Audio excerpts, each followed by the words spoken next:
ഇറാന്റെ drone America വെടിവെച്ച് വീഴ്ത്തിയിട്ടും വിവരങ്ങൾ സുരക്ഷിതമെന്ന് അറിയിച്ചിരിക്കുകയാണ് ഇറാൻ. അറബിക്കടലിൽ അമേരിക്കൻ വിമാനവാഹിനി കപ്പലിന് നേരെ നീങ്ങിയ ഇറാന്റെ നിരീക്ഷണ ഡ്രോൺ അമേരിക്കൻ സൈന്യം വെടിവെച്ചിട്ടു.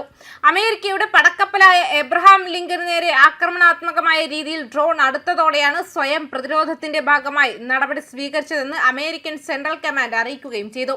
എബ്രഹാം ലിങ്കനിൽ നിന്നും പറന്നുവരുന്ന F-35C സ്റ്റെൽത്ത് യുദ്ധവിമാനമാണ് ഡ്രോൺ തകർത്തത്.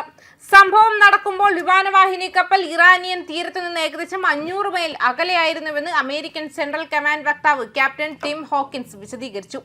ഡ്രോൺ തകർത്ത നടപടിയിൽ അമേരിക്കൻ സൈനികർക്ക് പരിക്കേൽക്കുകയോ കപ്പലിന് നാശനഷ്ടങ്ങൾ സംഭവിക്കുകയോ ചെയ്തിട്ടില്ല. എന്നാൽ തങ്ങളുടെ ഡ്രോൺ ശേഖരിച്ച വിവരങ്ങൾ സുരക്ഷിതമായി ലഭിച്ചിട്ടുണ്ടെന്നാണ് ഇറാന്റെ വാദം. മേഖലയിൽ അമേരിക്കയും ഇറാനും തമ്മിലുള്ള സംഘർഷം വർദ്ധിച്ചു വരുന്ന സാഹചര്യത്തിലാണ് ഈ പുതിയ നീക്കം. ആണവ ചർച്ചകളിൽ അമേരിക്കയുടെ ഭീഷണികൾക്ക് വഴങ്ങില്ലെന്ന് ഇറാന്റെ പരമോന്നത നേതാവ് ഖമേനിയുടെ ഉപദേഷ്ടാവ് വ്യക്തമാക്കിയതിന് തൊട്ടു പിന്നാലെയാണ് ഈ സൈനിക നടപടി ഉണ്ടായത്.